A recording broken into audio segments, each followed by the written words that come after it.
সূরা আহজাব 21 নম্বর আয়াতে আছে, এই পৃথিবীতে উত্তম আদর্শ দিয়ে আল্লাহ পাক একজনকে পাঠিয়েছে, তার নাম মুহাম্মদুর রাসূলুল্লাহ। এইজন্য তার নামের আগে পরে আল্লাহ লাগিয়ে দিয়েছেন উসওয়াতুন হাসানা। সুবহানাল্লাহ বলতে পারবেন না? নবীজি মুহাম্মদুর রাসূলুল্লাহকে বাদ দিয়ে পৃথিবীর কাউকে যদি কেউ আদর্শ মনে করে চলে, বিশ্বাস করেন ওই লোকটার ঈমান ভেঙে গেছে। হাদিস পড়েছি, আল্লাহর নবী জানিয়েছেন, আমি যেদিন নবুয়ত পেয়েছি ওই দিন থেকে কিয়ামত পর্যন্ত যদি এই পৃথিবীতে মুসা নবী, ঈসা নবী, দুইজন নবীর নাম তিনি বলেছেন, যদি এই দুইজন নবী দুনিয়াতে কোনোদিন আসে আর আমার আদর্শ বাদ দিয়ে কেউ যদি মুসা নবী, ঈসা নবীর আদর্শ গ্রহণ করে, আমি বিশ্ব নবী ঘোষণা দিলাম লোকটা জাহান্নামী। জামালপুরবাসী কথা যদিও শক্ত মনে হচ্ছে, এইটাই বাস্তব। বাংলাদেশের 100 জনের মাত্র 15 জন বিশ্ব নবীকে একমাত্র আদর্শ মানে, আর 85 জন আছে তা নাই। বুঝতে হবে দেশে 96% মুসলমান, এটা শুধু আদর্শ মানিতে আছে, ভোটার আইডি কার্ডে আছে। বাস্তবে দেশে মাত্র 15% মুসলমান আমরা বিশ্ব নবীর আদর্শ মেনে নেওয়া পাই। 85 জন এই দেশে এখন খেয়াল অনুযায়ী মুসলমানই না। ঈমান না থাকলেও মুসলমান কিসের? আল্লাহ আমাদেরকে বোঝার তৌফিক দাও, আমাদের ঈমানটা যেন ভেঙে নষ্ট হয়ে না যায়, বলেন আমিন। 6666টা আয়াত আল্লাহ কোরআনে দিয়েছেন, মাত্র একটা আয়াত পড়েছি সূরা বাকারার 201 নম্বর আয়াত। এখানে যারা আছে ছোট বড় নারী পুরুষ সবাই জানি আয়াত প্রায় মুখস্থ আছে। কাবা শরীফে যাওয়ার পরে দেখে রুকনে ইয়ামিনী থেকে হজরে আসওয়াদ এই জায়গাটা পার হতে লক্ষ লক্ষ হাজি, শুধু বাংলাদেশের হাজি না, তামাম দুনিয়ার যত দেশ থেকে হজ করতে এসেছে এই আয়াতটা পড়ছে। আমার কানের কাছে এসে শুধু এই আয়াতই বাজে, আমিও পড়ছিলাম, চিন্তা করলাম এই আয়াত কেন পড়বে, সারা জীবনই পড়ে আসছি। কি আছে এর ভেতরে? গুরুত্বপূর্ণ জায়গায় পড়া লাগে, যেখানে দোয়া কবুল হয়। রুকনে ইয়ামিনী থেকে হজরে আসওয়াদ এই জায়গাটা দোয়া কবুল হওয়ার একটা জায়গা। আয়াতটা কেন পড়ে কেন পড়ে কেন পড়ে? তাফসীর গুলো খুলে খুলে মিলিয়ে বাংলাদেশে এসে দেখি আল্লাহ দুনিয়া আখিরাত সব এই আয়াতের ভেতরেই ঢোকানো আছে। এবার আমরা তাফসীর আকারে এই কথাগুলো একটা একটা করে ভেরিফাই দেব। আল্লাহ যেন আমাদেরকে কোরআনের এই আয়াত থেকে যে বিষয়টা দিতে চান ওটা নেওয়ার তৌফিক দেন। সারা জীবন আপনি পড়ে যান রব্বানা আতিনা ফিদ দুনিয়া হাসানা, অথচ হাসান আছে কি এটা আজ পর্যন্ত এখানে অনেকেই জানে না। আমার মনে হয় কয়েকজন আলেম বাদ দিয়ে বাকি 100 জনের 98 জন ফেল করবে যে হাসানা কি। অনেকে মনে করে না হাসানা না হাসিনা, খালি জের দিয়ে হাসিনা। হাসিনা মানে সুন্দরী আর হাসানা মানে কল্যাণ। আপনি যদি এই দোয়াটা নাই বলেন যে কি দোয়া করছেন আপনি আল্লাহর কাছে, 5 ওয়াক্ত নামাজের পরে শেষ হয়ে গেলে দেখি বলে রব্বানা আতিনা ফিদ দুনিয়া হাসানা, এলাকায় নেই কি বলেন আপনি? এক ইমাম দোয়া করছে রব্বি হাবলি মিনাস সালিহিন। এক যুবক বলছে হুজুর সে ছোটবেলা থেকে নামাজ পড়ে একই দোয়া করেন, কি এই দোয়া কি বলেন আপনি? এই দোয়ার মানে কি? আমি জানি না। জানেন না মানে?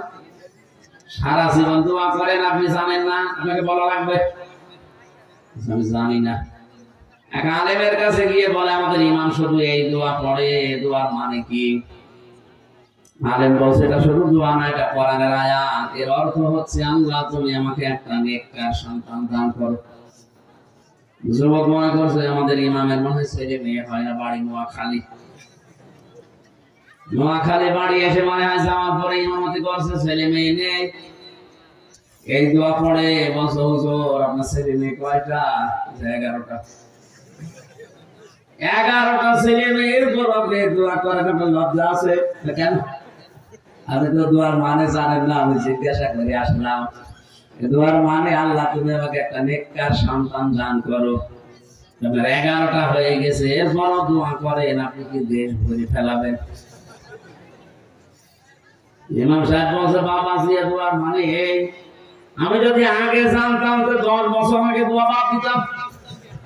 আমি তো জানি না, আমি পড়িয়ে যাই, আল্লাহ দিয়ে যায়।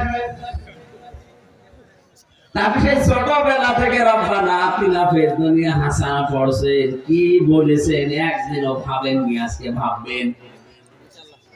আল্লাহ পাক বলেন আমিনুহুম মাইয়াকুলু রব্বানা আতিনা ফিদ দুনিয়া হাসানা। লোকেদের ভেতরে এমন অনেক লোক আছে যারা বলে হে আমাদের প্রতিপালক, আমাদেরকে দান করো ফিদ দুনিয়া হাসানা, দুনিয়ার হাসানা, কল্যাণ, শান্তি, স্বস্তি, নিরাপত্তা। 33টার উপরে অর্থ আছে হাসানার। আমাদেরকে তুমি কল্যাণ দাও, স্বস্তি দাও, শান্তি দাও, নিরাপত্তা দাও, সুখ দাও। কোথায়? এটা ক্লাস চলছে না? আপনি কোন জায়গার জন্য বললেন? দুনিয়া। বলেন বলেন, আরো জোরে বলেন। তাহলে আগে দুনিয়া শান্তিময় করা লাগবে, দুনিয়ার হাসানা আগে পাওয়া লাগবে, এরপরে যে আখিরাতের হাসানা। দুনিয়ার হাসানা যদি কেউ না পায়, আখিরাতের হাসানাও পাবে না। দুনিয়ার হাসানা কয়টা? তাফসীরের ভেতরে আমি পেয়েছি দুনিয়ার হাসানা ফি জিলালিল কোরআনে পাবেন 10টা। কেউ যদি 10টা বিষয় দুনিয়ায় পায়, সে যেন দুনিয়ার হাসানা পেয়েছে। আফিল আখিরাতি হাসানা, আখিরাতের হাসানা দাও। আল্লাহ বলেন আখিরাতের হাসানা 5টা। ওয়াকিনা আযাবান নার, জাহান্নাম থেকে তুমি আমাদেরকে বাঁচাও। আল্লাহ পাক বলেন জাহান্নাম থেকে বাঁচতে হলে মাত্র একটা কাজ করা লাগবে। কয়টা? এদিকে 10, ওইদিকে 5, এদিকে 1, কত? এই 16টা জিনিস আছে আয়াতের ভেতরে। এবার আমরা একটা করে সিরিয়াল করে দেখি এই 16টা আমরা আসলে পেলাম কিনা। যদি আপনি না পেয়ে থাকেন, মনে করবেন আপনার দোয়া কবুল হয়নি, ওটা মাঠে মারা গেছে। জবান খুলে কোরআনের এই সোনালী আয়াত আপনি তেলাওয়াত করেন। আউযু বিল্লাহি মিনাশ শাইতানির রাজিম। বিসমিল্লাহির রহমানির রহিম।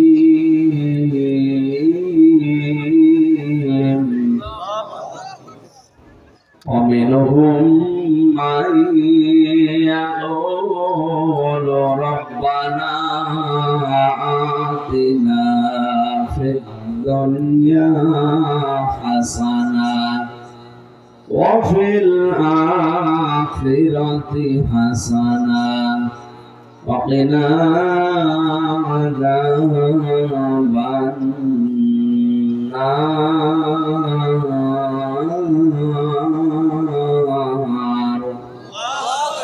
صدق الله العظيم. আমরা আমাদের বলতে পারি না। আমাকে শহীদ করলো রে ভালো। আল্লাহর নাম নিয়ে নাকি ভগবানের নাম নিয়ে করবো? আমাকে শহীদ করো সেই মিছিলে, শামিল করে নিও। যে মিছিলের নেতা আমির হামজা,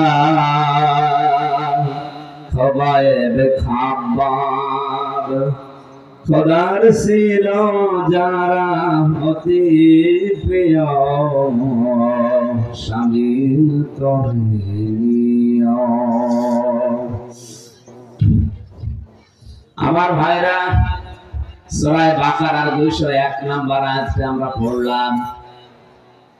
আল্লাহ পাক বলেন পৃথিবীতে অনেকে আছে এমন যারা বলছে, বলবে, কি বলবে তারা? হে আমাদের প্রতিপালক, দুনিয়ায় আমাদের হাসানা দাও। আল্লাহ পাক বলেন পৃথিবীর হাসানা যে 10টা, তার প্রথম হচ্ছে কোরআনে কারীম পাওয়া, এটা দুনিয়ার হাসানা।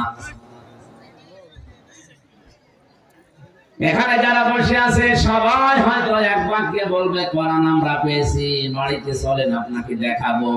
এর নাম কোরআন পাওয়া না। কেউ যদি কোরআন পায় তাদেরকে আল্লাহ 4টা শর্ত দিয়েছেন। কয়টা? সূরা বাকারা প্রথম নাম্বার পারা 18 নাম্বার পৃষ্ঠা 4 নাম্বার লাইনের 121 নাম্বার আয়াতে দলিলটা আছে, আল্লাযীনা আতাইনাহুমুল কিতাবা ইয়াতলুনাহু হাক্কা তিলাওয়াতি। আল্লাহ পাক বলেন আমি যাদেরকে কোরআন দিয়েছি, কিতাব দিয়েছি, তারা এর হক আদায় করে তেলাওয়াত করে।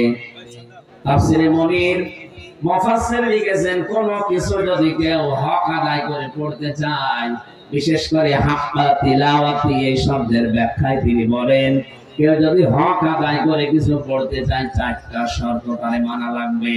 কয়টা?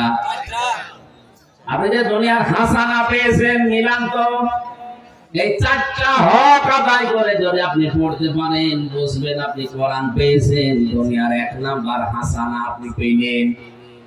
1 নম্বরের শর্ত হচ্ছে এটা শুদ্ধ করে পড়া লাগবে। বাংলাদেশের 100 জনের 95 জন কোরআন শরীফ শুদ্ধ পড়তে পারে না।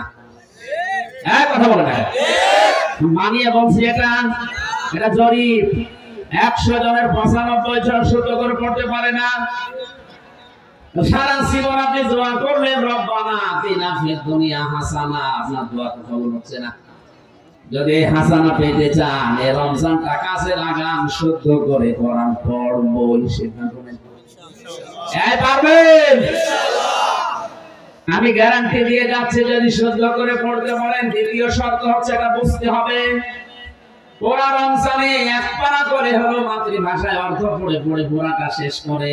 একটু যদি আপনার আয়ত্ত হয়ে যায়, জেলখানায় 3টা বছর যেহেতু আমি এক ঘরে ছিলাম, 150 বারে কোরআন পড়েছি আর 70 থেকে 75 বার বাংলা শেষ করেছি। আমার কাছে তো অনেক সহজ লাগে। আপনি একবারই এ রমজানে শেষ করে দেখেন, শিরক বেদাত আপনাকে দিয়ে কেউ করাতে পারবে না। মক্কা মদিনায় শিরক নেই, তার বাস্তব প্রমাণ হচ্ছে ওরা সন্তান জন্মের পরে কোরআন হাতে তুলে দেয়। আর আমাদের দেশে কোরআনে কারিম দেওয়ার সিস্টেম গুলো আমরা আরো আস্তে আস্তে হারিয়ে ফেলছি। শিক্ষা ব্যবস্থায় এমন এমন চ্যাপ্টার দেওয়া হচ্ছে, কোরআন শেখা তো দূরের কথা, এরা শরীফ থেকে শরীফা হয়ে যাচ্ছে। বাংলার মুসলমানেরা এই চ্যাপ্টারটা যদি শুধু 7 এর ক্লাসে থেকে যেত কিছুই বলতাম না। কয়েকদিন পরে এই মানসিক বিকারগ্রস্ত লোকগুলো, অসুস্থ মানুষগুলো আন্দোলন করবে। ক্লাসের সিলেবাসে যখন আছে, এটা আমরা বাস্তব জীবনেও চাই। হাইকোর্টের মাধ্যমে কেস করে যখন বলবে আমি শরীফ নিয়ে, এখন আমি শরীফা, আমার হোস্টেলে সিট দেন, মহিলা হোস্টেলে। আরে ভাই, যে হোস্টেলে আপনার মেয়ে থাকে, আপনার বোন থাকে, আপনার ফুফু থাকে, কথা বলে না কেন? বেটা শরীফ ছিল, সকালে বিকালে শরীফা দাবি করি আপনার মেয়ের সাথে বোনের সাথে মহিলা হোস্টেলে থাকবে। যতই শরীফা হোক, মাল কি বলেন? তখন আপনার মেয়ের সাথে আপনার বোনের সাথেও ঠিক থাকবে। সেদিন একজন জিজ্ঞাসা করছে, হুজুর যুবক যুবতী এক বেডে ঘুমানো জায়েজ আছে?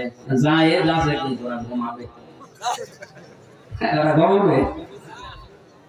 আপনারা মাল তো শরীফ, বেকালে শরীফা দাবি করে এখন যদি আপনার মেয়ের কাছে থাকে, বলেন তো 10 মাস পরে আপনার মেয়ে আসবে অবৈধ সন্তান পেটে নিয়ে, কিছু বলতে পারবেন না, কারণ এটা তো দেশের আইন হয়ে গেছে। বেশি কিছু বলতে যাবেন, আপনার নাম আবার মামলা হবে। আমার নামে ভুয়া মামলা দিয়ে 3 বছর যদি আটকিয়ে রাখতে পারে, আপনি রাষ্ট্রের বিরুদ্ধে চলে যাচ্ছেন, আপনার বিরুদ্ধে মামলা আসলটা দিয়ে 20 বছর চলে রেখেছেন। এই কারণে কথা বলা লাগছে, আগামীতে যেন দেশটা জারজ দিয়ে ভরে না যায়। সাথে মাতাল হলো কালে, ঠিক আছে, ওরা জানে যে অনেকেই বুঝবে না, কিন্তু আলেম যারা তারা তো বুঝে ফেলেছে এদের দুর্বিসন্ধি কি। 1 থেকে মাস্টার্স পর্যন্ত আপনি কোরআনে কারিমকে দেন সিলেবাসে, যদি শুধু শুদ্ধ করে পড়া আর বোঝার মতো সিস্টেম থাকে, দেশে ঘুষ চলবে না। আমি এই চোখে দেখেছি শিক্ষক অজু করছে, ছাত্র পানি পায়ে ঢেলে দিচ্ছে, কাদা লেগে আছে, কাদা সাফ করে দিচ্ছে। উস্তাদের 9 মাস বয়স, মাত্র 4.5-5 বছর বয়স, এতটুকু ছেলে। আমি এই চোখে এইটাও দেখেছি বিশ্ববিদ্যালয়ে ক্লাস চলছে, মাস ক্লাসে ছাত্র জোকা দিয়ে পিটাচ্ছে শিক্ষককে, বলছে শালা করে মেরে। এটাও তো ছাত্র, ওইটাও ছাত্র। এটা কোরআনে স্পর্শ পেয়ে মানুষ হচ্ছে, আর ওটা মাস ক্লাস করার পরে কোরআন পায়নি, ওটা জানোয়ার হয়ে গেছে। বাংলায় যারা দায়িত্বে আছেন, আগামী প্রজন্মকে যদি এখনো মানুষের মতো মানুষ করতে চান, কোরআনে কারিম দেন। রমজানের সিদ্ধান্ত নেন, সিলেবাসে 100 মার্কের কোরআন আমরা ঢোকাবো। এটা তো রাজনীতি।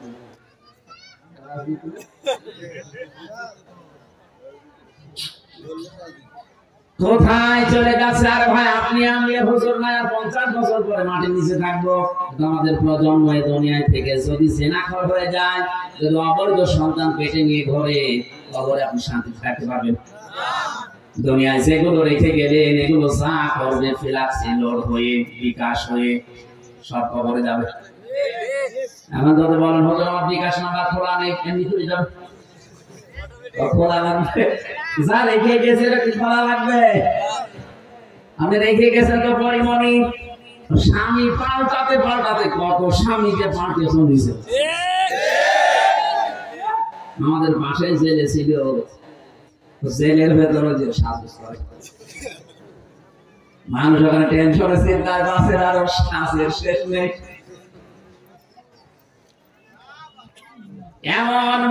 এমন ছেলে রেখে যাচ্ছেন, এমন বউ রেখে যাচ্ছেন, আপনি কবরে যাওয়ার পরে ওরা অবৈধ কাজ দুনিয়ায় করবে, আর ওইটা সবগুলো সামারাইজ হয়ে আপনার কবরে যেতেই থাকবে। বলেন নাউজুবিল্লাহ। এখানে যে যত বড় দায়িত্বে আছেন, তার কিন্তু কবরের সমস্যা বেশি হবে। আমি নাম নিলাম না, যারা বড় দায়িত্বে আছেন তারা এখনো নিজেকে কন্ট্রোল করেন। রাম বামদের পরামর্শে নিজের প্রজন্মকে যদি আপনি জাহান্নামে বানিয়ে ফেলেন, আমি নিচে নামলাম না, কিছু বলতে গেলে ওদের গায়ে ছাই লাগে। করবো কি? হুজুর আমার বিরুদ্ধে বলবেন না, আপনার বিরুদ্ধে বলবো, আপনাকে চিনি আমি। খুলনা এক মাহফিলে 19 সালে আমার বলছে, হুজুর রাজনৈতিক কথা বলা যাবে না, স্বামী স্ত্রীর গন্ডগোল কেন হয় বলেন। ঠিক আছে বলছি। সূরা নিসার 34-35 নম্বর আয়াতের ব্যাখ্যা করলাম। এখন ওনার যে দিনের বেলায় বোর সাথে হাতাহাতি হয়েছে, সাথে আমি জানি না। রাতের বেলা খাবার ওনার বাড়িতে গেছি, আমার সাথে কথা বলছে না, মুখ গোমরা করে আছে। কি ভাই কথা বলেন না? হুজুর আমার বোর সাথে আমার গন্ডগোল হয়েছে, আপনাকে বলে দিয়েছি কি? বলে ওনাকে বলেনি না, আপনি যা বললেন সব আজকে আমার দিয়েছি। আমাকে বলে দিয়েছিল বলেছে একজন কোরআনে কারিমে 1000 বছর আগে আল্লাহ নিজে বলেছেন যে এই কারণে গন্ডগোল হয়, আর এটা মিটানোর পদ্ধতি এই। আপনি যদি ওই কাজ করেন আপনার গন্ডগোল তো হবেই। কথা বলে না কেন? এই জন্য আমাদের আমাদের আমাদের আমাদের আমাদের এখন উচিত, এই মুহূর্তে উচিত কোরআনে কারিম শুধু পেয়েছি বললেই হচ্ছে না, এটা শিখতে হবে। শুধু শিখলেই হবে না, এটা বুঝতে হবে। শুধু বুঝলেই হবে না, যতটুকু বুঝবেন ওর উপরে প্র্যাকটিক্যাল লাইফ সাজাবেন। শুধু সাজালেই হবে না, এটা যেন মানুষ মানতে পারে সেই ব্যবস্থা করে দেবেন। হক বললাম কয়টা? এরপর কোরআন পড়ার ব্যাপারে 3টা শব্দ আমি পেয়েছি, কারা, ওয়াতালা, তালাওয়া। এই 3টা আবিধান বেত্তা যারা অভিধান বেত্তারা লিখেছেন, 3টাই পড়া, বোঝা, আমল করা আর মানুষের কাছে পৌঁছিয়ে ব্যবস্থা করা মানা।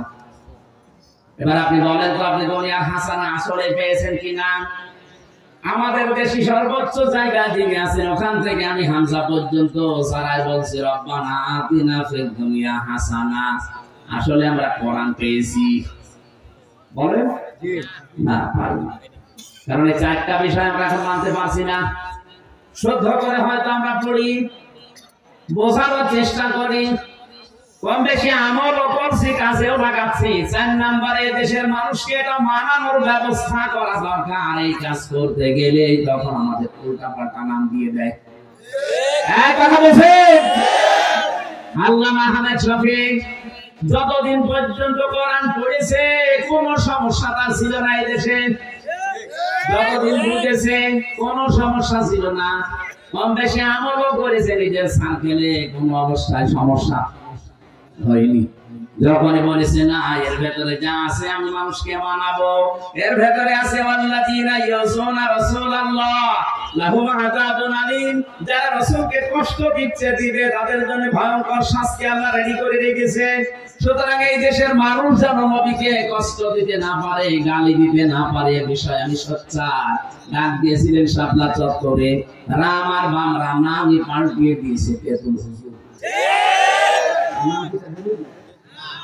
আহমেদ শফি কত সুন্দর নাম, নামটাই পাল্টিয়ে গেছে। সুতরাং কোরআন পেয়েছি, কোরআন আমার ঘরে আছে, মাথার উপরে রাখা, এ কথা বললে হচ্ছে না। এই 4টা হক আদায় করা লাগবে। উলাইকা ইউমিনুনা বি, এরা আমার কোরআন বিশ্বাস করে। আমা ইয়াকফুর বিহি ফাউলাইকা হুমুল খাসিরুন, যারা এই 4টা শর্ত মানে না, ওরা কোরআন বিশ্বাস করে না, ওরা ক্ষতিগ্রস্ত। বলেন নাউজুবিল্লাহ। আমরা দুনিয়ার হাসানা পাইনি। আমি সামারাইজ করছি খুব তাড়াতাড়ি। আমার যেতে হবে সে নড়াইল মাশরাফুল মরতুজা রকম মাগরিবের পরে। এখানে 8টার সময় উঠাবো, তুলতে 9টা বেজে যাবে। দ্বিতীয় নম্বরে কোরআনের হেদায়েত পাওয়া। আমি সবগুলো তাফসীর থেকে নোট করেছি, একটাও বানিয়ে বলছি না। এখন যদি বলেন আমি কোরআনের হেদায়েত পেয়েছি, কে বলছে আপনি কোরআনের হেদায়েত পেয়েছেন? নরসিংদীর গিরিশচন্দ্র সেন, এ বেটা হিন্দু, আমার চাইতে কোরআন বেশি পড়েছে, বেশি লিখেছে, বেশি বুঝেছে। এখানে যত আলেম আছে আমি সহ কেউ বুকে হাত দিয়ে বলতে পারবেন না পুরা কোরআনের প্রতিটি শব্দের অর্থ আমার জানা আছে। কারো বলার সাহস নেই। আমারও মনে নেই, আমি পড়েছিলাম, এখন আবার স্টাডি করা লাগবে, দেখা লাগবে। কিন্তু ওই হিন্দু বেটা পড়া কোরআন শরীফের প্রতিটি শব্দের অর্থ জানা ছিল, তাফসীর পর্যন্ত লিখেছে। আপনি ভাবেন তো আপনার চাইতে আমাদের চাইতে কোরআনও পড়েছে কত বেশি, বুঝেছে কত বেশি, লিখেছে কত বেশি, কিন্তু কোরআনের হেদায়েত পেয়েছে? বলেন। মারা যাওয়ার পরে কবর পেয়েছে, জানাজা পেয়েছে, কি করেছে? পড়ে ফেলেছে। আপনি বলছেন আমি কোরআনের হেদায়েত পেয়েছি, তো কোরআনের হেদায়েত পাওয়ার জন্য যে 500 আয়াত থাকা দরকার আমাদের সমাজে একটাও নেই। কিভাবে পেলেন? এর ভেতরে 500 আয়াত আছে শরীয়তের বিধান, এগুলো সব বর্ডার। এই বাংলাদেশ পার হতে হলে ভারতের যতগুলো বর্ডার আছে, যে কোনো বর্ডার দিয়ে পার হতে হলে আপনাকে পাসপোর্ট দেখানো লাগবে। কথা বলেন না কেন? আল্লাহ পাক দুনিয়ায় বর্ডার দিয়েছেন 500। কত? তিলকা হুদুদুল্লাহ, এগুলো আল্লাহর হুদুদ, বর্ডার। এই বর্ডারগুলো যেন ক্রস না হয়। যে সমাজে এই বর্ডার ক্রস হয় না, ওইটাই হেদায়েতের সমাজ।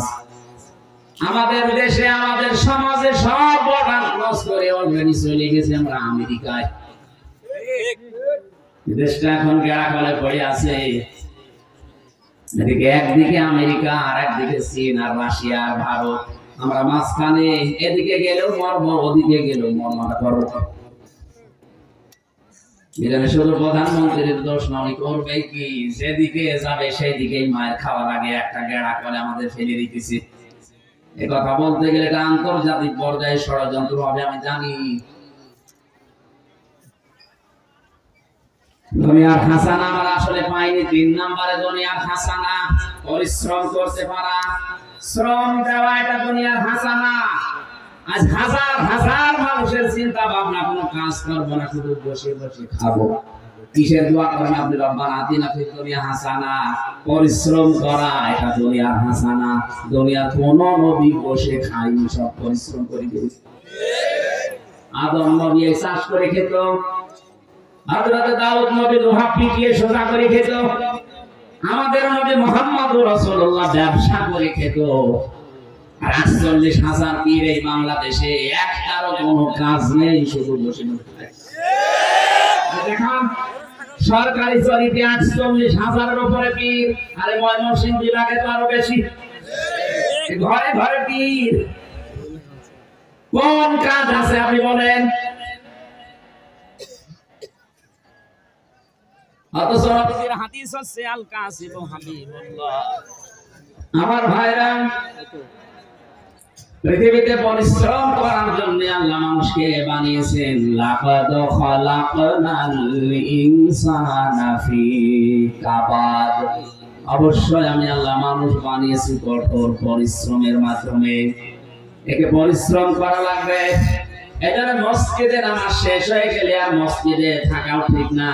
ফাইদা কুদিয়াতিস সালাতু ফান্তাশিরু ফিল আরদি ওয়াবতাগু মিন ফাদলিল্লাহ। নামাজ যখন শেষ হয়ে যাবে, ছড়িয়ে যাও জমিনে। কোথায়? জমিনে ছড়িয়ে আপনি কি করবেন? ওয়াবতাগু মিন ফাদলিল্লাহ, আল্লাহর ফজল, আল্লাহর রিজিক অনুসরণ করেন, অন্বেষণ করেন। এজন্য আমাদের উচিত হচ্ছে পরিশ্রম করা। আজ আমাদের দেশে 18 কোটি মানুষের হাত আছে, 36 কোটি। এগুলো যদি আমরা পরিশ্রমের হাত বানাতে পারি, পৃথিবীর কারো কাছে হাত পাতা লাগবে না। দুনিয়ার হাসানা আমরা আসলে বুঝি নাই। 4 নম্বরে দুনিয়ার হাসানা পৃথিবীর নিরাপত্তা তৈরি করা। আজ আছে নিরাপদ? চাচা এরশাদ বেশি থেকে বলেছিল, এই দুনিয়াটা এমন হয়ে গেল, বাংলাদেশ বাইরে গেলে গুম হয়ে যায়, আর ঘরে থাকলে খুন হয়ে যায়। যুবতী মেয়ে কলেজে যাবে, বিশ্ববিদ্যালয়ে যাবে, মা যায় নামাজে বসে দোয়া করছে, আল্লাহ মেয়ে কি একা আসবে না জামাই নিয়ে আসবে? নিরাপত্তা নেই আজ আমাদের। 5 নম্বরে ধৈর্য ধারণ করা। 6 নম্বরে সন্তান যেন ভালো হয়, দুনিয়ার হাসানা এটা। ভালো সন্তান ওইটা যেটা ডাল খায়, বাবা খায়। গত কয়েকদিন আগে একটা ভিডিও ঘুরছে ইন্টারনেটে, দেখেছেন 4 জন ছেলে আর 2 জন মেয়ে। লোকটার স্ত্রী মারা গেছে প্রায় 15 বছর আগে। এই 6 ছেলে মেয়ে মিলে বাবার সম্পদ সব নিজেদের নামে লিখে নিয়ে বাবাকে রাস্তায় ছেড়ে দিয়েছে। বললেন কেন? এখানে বলার কি আছে? ওই লোকটার কি দোষ নেই?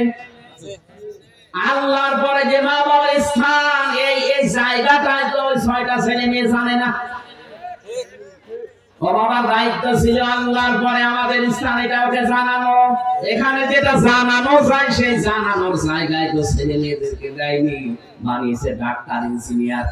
তারা তাদের বড় কথা শুনে বাবার কাছ থেকে কৌশলে জমি জায়গা লিখে নিয়ে রাস্তায় ছেড়ে দিয়ে যা। এখান থেকে আপনি শিক্ষা নিতে পারেন না, আপনার কপাল এটা হতে পারে। আল্লাহর পরে যে আপনার স্থান, ওয়াকাদা রাব্বুকা আল্লা তা'বুদু ইল্লা ইয়্যাহু ওয়া বিল ওয়ালিদাইনি ইহসানা। এটা আল্লাহর পরে আপনার স্থান, এটা ওকে আগে জানান। ও যদি জানে যে এই পৃথিবীতে আল্লাহর ইবাদতের উপরে আপনাদের মর্যাদা, তামাম দুনিয়া একদিকে গেলেও আপনাকে রাস্তায় ছেড়ে দেবে না। ভালো যেন সন্তান হয়, এটা দুনিয়ার হাসানা। স্ত্রী যেন ভালো হয়, এইটাও দুনিয়ার হাসানা। ভালো স্ত্রী ওইটা যেটা সকাল বিকাল ইস্তার জলসা দেখে। এটা গ্রাম অঞ্চল তো এজন্য টের পাচ্ছেন না। সারা দিন বসে বসে সিরিয়াল গুলো দেখে, প্রায় 37টা সিরিয়াল চলছে। এগুলো দেখে আর নিজের জীবনের সাথে মিলায়। বলে আমি হব কটকটি আর আমার মেয়ে হবে কিরণমালা।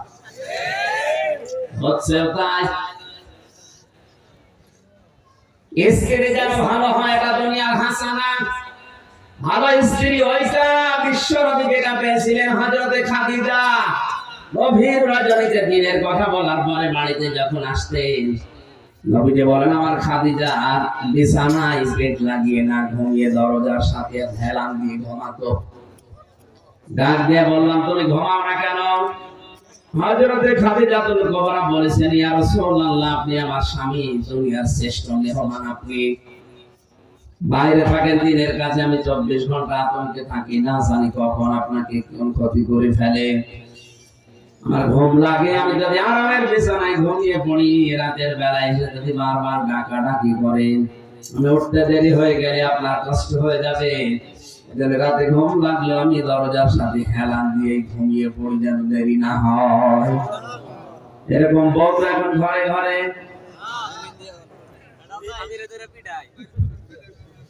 হ্যাঁ, ওরা রাত জেগে থাকে কিন্তু আপনার জন্য না, সিরিয়ালের জন্য। এই পৃথিবীতে দুইজন মহিলাকে আল্লাহ একজনকে সালাম দিয়েছেন আর একজনকে জান্নাতে ঘর বানিয়ে দেখিয়েছেন। দুইজনকে দিয়েছেন স্বামীর জন্য। খাদিজাতুল কুবরা, তাকে আল্লাহ সালাম পাঠিয়েছেন স্বামী ভক্তি করার জন্য। হযরতে আসিয়াকে জান্নাতের ঘর দেখিয়েছেন স্বামী ভক্তি করার জন্য। সূরা তাহরিমের 12 নম্বর আয়াতে আছে, 11 নম্বর আয়াতের শেষের দিকে আছে, তার হাতের ভেতরে ট্রেক লাগিয়ে, পায়ের ভেতরে ট্রেক লাগিয়ে মাথার উপরে গরম তেল দিয়েছে। তার স্বামী ফেরাউন হযরতে আসিয়া এক কঠিন অবস্থায় স্বামীর উপরে বরদুয়া দেননি, বলেছিলেন রব্বি নাজ্জিনি মিনাল কওমিস সালিমিন।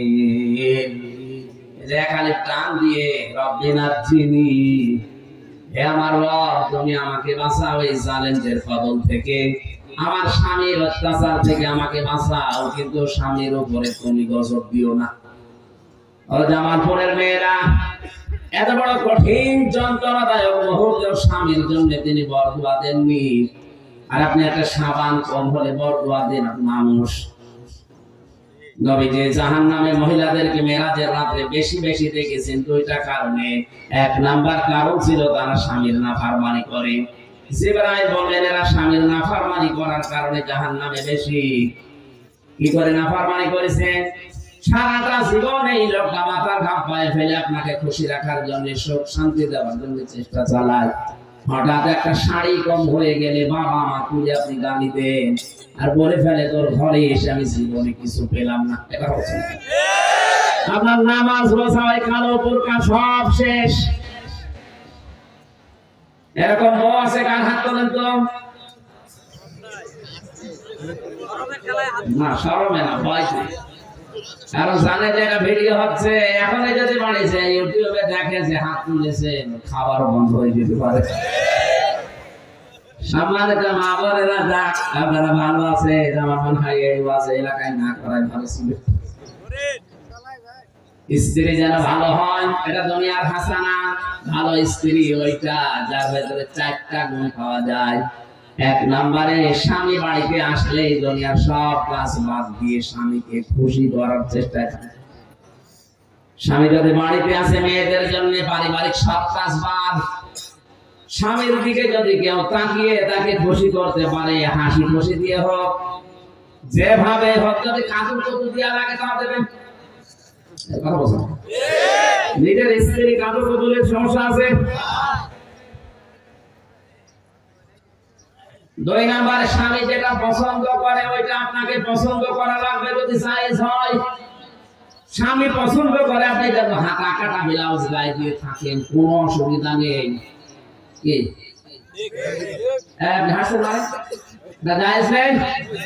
স্বামী পছন্দ করে যে আপনি ঘরের ভেতরে খোলাখুলি থাকেন, কোনো অসুবিধা নেই। স্বামীর সামনে যদি চুল বের করে থাকেন আরো সওয়াব হবে। এই চুল যদি স্বামী বাঁচিয়ে অন্য কাউকে দেখান, কিয়ামতে এটা সাপ হয়ে কামড় দেবে। আল্লাহর নবী বলেন কেউ যদি স্বামীর দিকে তাকিয়ে হাসি দেয়,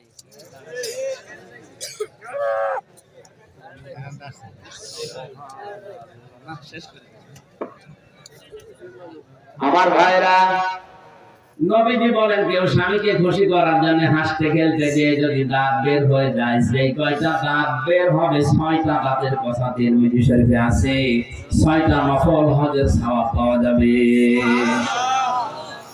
সুবহানাল্লাহ বলতে তোমার জিনিস আছে বাড়িতে যে এখন তুমি কোন হাসি ডাকবা? ভাবির হাসি ডাকা ছাড়া আর কাজ আছে?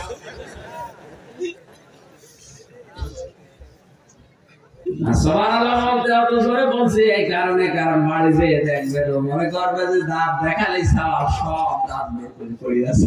কি গো হুজুর বলল যত দাঁত দেখাবো তত হজম সওয়াব হবে। 32টা দেখো। সন্তান স্ত্রীকে ভালো করার জন্য, হাসানা করার জন্য আপনি একটা দোয়া পড়বেন নামাজের পরে, রব্বানা হাব লানা মিন আজওয়াজিনা ওয়া যুররিয়াতিনা কুররাতা আ'য়ুনিন ওয়াজআলনা লিল মুত্তাকিনা ইমামা। বলেন আমিন। 9 নম্বরে সবর করতে পারা দুনিয়ার হাসানা। সবর কত প্রকার কি এটা আজ আমরা টের পাইনি। আজকে একটা স্ট্যাটাস দিয়েছে হামাসের যোদ্ধারা, যারা মসজিদে বসে বসে সুবহানাল্লাহ আলহামদুলিল্লাহ পড়তেছে, তাও শেষে মসজিদের নামও লিখেছে কাবা শরীফের কথা। কাবার ওই চত্বরে বসেও যারা সুবহানাল্লাহ আলহামদুলিল্লাহ বলে চোখের পানি দিয়ে এই বছর ভিজাতে আছো, তোমরা যদি এই হামাসের এই ময়দানে, জিহাদের এই কঠোর ময়দানে উত্তপ্ত জায়গায় চোখের পানি না রক্ত ফেলতে পারতে, তখন বুঝতে পারতে যে আসল বিষয়টা কি, সবর কাকে বলে। আমার ছোট্ট জীবনে 3টা বছর আমি যেহেতু ভেতরে কাটালাম, আমি টের পেয়েছি যে সবর কারে বলে, কত প্রকার কি। এদিকে 3.5 হাত, এদিকে 2.5 হাত, এতটুকু একটা ঘরে 3 বছর তালাবদ্ধ করে রেখে দিয়েছি, যোগাযোগ বিচ্ছিন্ন থাক। খাওয়া দাওয়া যা খেয়ে বেঁচে থাকলে থাক, মরে গেলে বলবে চিকিৎসাধীন অবস্থায় নিয়ে গেছে। আর বাংলাদেশের কারাগার বলেছে অবস্থা চিকিৎসা সব রোগের এক ডাক্তার। আপনি যে কোনো রোগের কথা যে বলবেন একই ওষুধ দেখেন। আমার মাথায় যে ছোট ছোট চুল এমনি না, 3 বছর ওখানে থাকার পরে এমন একটা রোগ হয়েছিল, যতবার ডাক্তারের কাছে নিয়ে তো যাই না। যদি আজকে বলি ডাক্তারের কাছে 3 মাস পরে ওদের নাকি স্মরণ হয়। সে গন্ডালকে একজন জিজ্ঞাসা করছে, ভাই 3 দিন আগে কাঁথো কত দিলাম, তখন তো হাসলে না, এখন হাসতেছো। গন্ডাল বছর 3 দিন পরে এখন আমার চামড়া বের করে শরীরে নিয়ে গেছে। ওখানে যারা আছে ওদেরকে যদি বলি আমি আর মামুনুল হক যে ডাক্তারখানায় যাবো, আমাদের 2 জনের ব্যাপারে বলতো ঠিক আছে নিয়ে যাবো, ও নিয়ে যেতে 3 মাস পর রোগ এমনি ভালো হয়ে যায়। এমন অবস্থা হয়েছিল, আমার নিজেরই ভয় লাগছিল বাইরে আসার পরে। এমন কি আমার মোবাইলে ক্লাস, আমার মা দেখে কান্নাকাটি করছে, কি অবস্থা। এই যে ভাইদের ওখানে মাথা চেয়েছিলাম ঢাকা সরিয়ায়, নাপিত পর্যন্ত ভয় পেয়েছে যে কি অবস্থা হয়ে গেছে। অথচ 3টা বছরে কোনো চিকিৎসা ওরা দেয়নি, যা বলি ওই একই বললে না পাখান না পাইতে সারে। আর কিছু জোর করে বলতে গেলে বলো হুজুর আমার গরম দেন কেন, আমি কি জানি কিছু, আমি তো এই রোগের ডাক্তার না। ডাক্তার আসলে সেটা আসে না, কম্পাউন্ডার আমারে দিয়ে চালা, আমি কি করবো, যা আসে সব একই রোগ দিয়ে চালা। কঠিন অবস্থাতে 3টা বছর কেটে গেলে এখনো সাইকেল হাদিস পড়ে আছে। এই লোকটার সাথে 3টা বছর থেকে আমি অনেক কিছু পেয়েছি, সবচাইতে বেশি পেয়েছি তার খেদমতটা। আমার মতো ছোট মানুষের জন্য নিজে রান্না করে খাওয়াতো। আল্লাহ পাক তার জীবনের ভালো কাজগুলো যেন কবুল করে। মানুষ হিসাবে যদি অন্যায় কিছু করে থাকে, আল্লাহ গাফফার নামের খাতিরে যেন মাফ করে দেয়। তার কাছে কিছু কিছু মাসলা আমি শিখেছিলাম, বিশেষ করে 4টা জিনিস নিয়ে বেশি আলোচনা করতো। সকালে আর দুপুরের খাবার আমরা এক জায়গায় খেতাম। আমার ভাইরা, আমি বাস্তবে যেটা বলছিলাম, সবর আমরা করতে পারছি না। সবর আসলে কি, কত প্রকার কি, এটা শফিকুল ইসলাম মাসুদ টের পেয়েছিল। যে বাস্তবতায় ওই যে 4 দেওয়ালের মাঝে না গেলে বোঝা যায় না যে সবর কি করে করবেন। ইউসুফ নবী সবর করেছিল 40 বছর পর্যন্ত। ইয়াকুব নবী সবর করেছিল 40 বছর পর্যন্ত। হযরত আইয়ুব নবী সবর করেছিল 18 বছর পর্যন্ত। মুহাম্মদুর রাসূলুল্লাহ সবর করেছিল পুরা 63 বছর। আজ আমাদের সবর নেই কোন জায়গায়। সবর করতে পারা, ধৈর্য ধরতে পারা, এটা দুনিয়ার হাসানা। মা বোনদের ভেতরে ধৈর্যটা একেবারেই নেই বললেই চলছে। ধৈর্য হারিয়ে ফেলেছে ওরা। ফাতেমাতুজ জোহরার মতো সংসারে আপনার অভাব আছে যে আপনি ধৈর্য হারিয়ে ফেলেন। 3 দিন উনি না খেয়েছিলেন, তারপর সুদের সাথে টাকা লাগাননি। আজ হাজারো মহিলা স্বামীকে দিয়ে এই ব্যবসা করাচ্ছে, সংসারে অভাবের দোহাই দিয়ে। 10 নম্বরে কোরআনের সমাজ তৈরি করতে পারা দুনিয়ার হাসানা আমরা পাইনি। আখিরাতের হাসানা যে 5টা, মরণ যেন ভালো হয়, এটা আখিরাতের হাসানা। ভালো মরণ ওইটা যেটা গলায় দড়ি দিয়ে হয়, হ্যাঁ বিষ খেয়ে হয়, কোনটা? শাহাদাতের মরণ। সারাটা জীবন আমরা এই দোয়াই করব, আল্লাহুম্মা ইন্নী আসআলুকা শাহাদাতান ফি সাবিলিক। হে আল্লাহ, তুমি মরণ দিলে সাধারণ ভাবে দিও না, শাহাদাতের মরণ দিও, বলেন আমিন। শাহাদাতের মরণ তো গাছতলায় বসে হু হু করলে পাওয়া যায়, বলেন। একামতে দিনের দায়িত্ব যারা পালন করে উত্তপ্ত ময়দানে, এই মানুষগুলোর শাহাদাত মরণ হওয়া অতি সহজ। এই জন্য জেনে বুঝে বাস্তব সব চিত্র দেখে আমি ইসলামী আন্দোলন করি। আমি একামতে দিনের দায়িত্ব পালন করার জন্য মরে প্রাণে চেষ্টা করি, কারণ জানি এখানে থাকলে শাহাদাতের মরণ হওয়া সহজ। এই লোকটা যদি এখন মারা যায়, ইমান নিয়ে মরে যাবে, কবরে যাবে, ঘুমিয়ে পড়বে, শেষ, আর কিছু নেই। শাহাদাতের মরণ যদি পায়, কিয়ামত পর্যন্ত জিন্দা থাকবে, আল্লাহ নিজেও খাওয়াবে। এটা তো আমি বানালাম। আলা তাহসাবান্নাল্লাযীনা কুতিলু ফি সাবিলিল্লাহি আমওয়াতা ওয়ালা হায়াউন ইনদা রাব্বিহিম ইউরযাকুন। সূরা আলে ইমরানের 4 নম্বর পারা 11 নম্বর পৃষ্ঠা 9 নম্বর লাইনের 159 নম্বর আয়াতে আছে। আল্লাহ পাক বলেন, কোন মানুষ যদি আমি আল্লাহর রাস্তায় হত্যা হয়, তাকে মৃত বলবা না, জীবিত, এবং কিয়ামত পর্যন্ত আমি আল্লাহ নিজে ওদেরকে রিজিক দিতেই থাকবো। 2 নম্বরে কবর যেন ভালো হয়। ভালো কবর ওইটা যেটা পাকা করা হয়, বলেন। হযরত ওসমানের মতো মানুষ পড়ে আছে, জান্নাতের সার্টিফিকেট পাওয়া, তাহলে একটা পাথর দেওয়া। আর বাংলাদেশে গরু ছাগল মজে যায়, কবর 3 তলা হয়। কোথায় পেয়েছে না ভাঙাবে, সব কবর ভেঙে দেবে।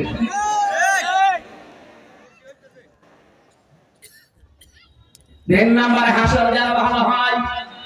ভালো হাসর হবে ওই লোকটার যার হাসর হবে ডিপ জলের সাথে, না মানে 4 নম্বরে হাউজে কাউসার যেন পাওয়া যায়। এক একটা শব্দের ভিতরে লক্ষ লক্ষ কথা আছে, আমি তাড়াতাড়ি সামারাইজ করে ফেলছি কারণ সময়ের দিকে তাকাচ্ছি। 5 নম্বরে ডান হাতে যেন আমলনামা পাওয়া যায়। যারা বাম হাতে আমলনামা পাবে, ফেরেশতা লোহার শিক গরম করে এই জায়গা দিয়ে ঢোকাবে, আর এই ফাঁকা জায়গাটা দিয়ে বাম হাত ঢুকিয়ে পেছন দিক থেকে বলবে, এবার আমলনামা দে। আর ওয়াজহরির ব্যাখ্যা এইটাই আছে, যেন ডান হাতে আমলনামা পাওয়া যায়, এটা আখিরাতের হাসানা। ওয়াকিনা আযাবান নার, আল্লাহ জাহান্নাম থেকে বাঁচাও। আল্লাহ বলেন, জাহান্নাম থেকে বাঁচার উপায় একটা, দিন কায়েম করা লাগবে। আলা দুল্লুতুম আলা তিজারাতিন তুনজিকুম মিন আযাবিন আলীম। এমন একটা ব্যবসার কথা বলবো যেটা করলে জাহান্নামে যাওয়া লাগবে না। সে ব্যবসা হচ্ছে জান আর মাল দিয়ে আল্লাহর রাস্তায় জিহাদ করা। সুতরাং আল্লাহর এই জমিনে দিন কায়েমের জন্য যারা চেষ্টা করেন, সংগ্রাম করেন, প্রচেষ্টা চালিয়ে যান, আপনি আর যাই করেন আপনাকে আল্লাহ জাহান্নামে দেবেন, আপনি বিশ্বাস করতে পারেন। এই সবটা জিনিস আল্লাহ আমাদেরকে আয়াতে দিয়েছেন, বাস্তব জীবনে প্র্যাকটিক্যাল লাইফে আমরা যেন নিতে পারি, বলেন আমিন। পারিবারিক জীবনে যে সমস্যা চলছে, আজ আমাদের জেলখানার অধিকাংশ আসামি দেখলাম বউ মেরে ফেলেছে, আধা মারা করে ফেলেছে। এই পারিবারিক কলহর কারণে জেল খাটছে আজ 20 বছর 30 বছর। এদের ওখান থেকে কিছু টুকে টুকে রেখে বাইরে এসে পারিবারিক জীবনে দাম্পত্য কলহ এবং তার সমাধান একটা বই লিখেছি, 2টা আছে, এই গাড়িতে আছে। নিয়ে নিজের মেয়েকে, বউকে, বোনকে, ফুফুকে, মাকে পড়াবে, আর মেয়েরা নিয়ে স্বামীকে পড়াবে। পরকীয়া প্রেম যদি এলাকায় থাকে, নাকি এলাকায় তো চলে না, আস্তে আস্তে বন্ধ হবে আমি আশা করছি। ওখান থেকে নিয়ে যাবেন, যাওয়ার সময় আমার মাগরিব ধরা লাগে, সে লড়াই দিয়েছে। আমি দোয়া চাই, দোয়া করে আজকের মতো শেষ করছি। আগামীতে দিনের বেলা অনুষ্ঠান নেবে না, রাতে নেবে যদি হয়। দিনের বেলা আমার আলোচনা হয়, গ্যাঞ্জাম হয় বেশি। আল্লাহুম্মা আমিন। ربنا آتنا في الدنيا حسنة وفي الآخرة حسنة وقنا عذاب النار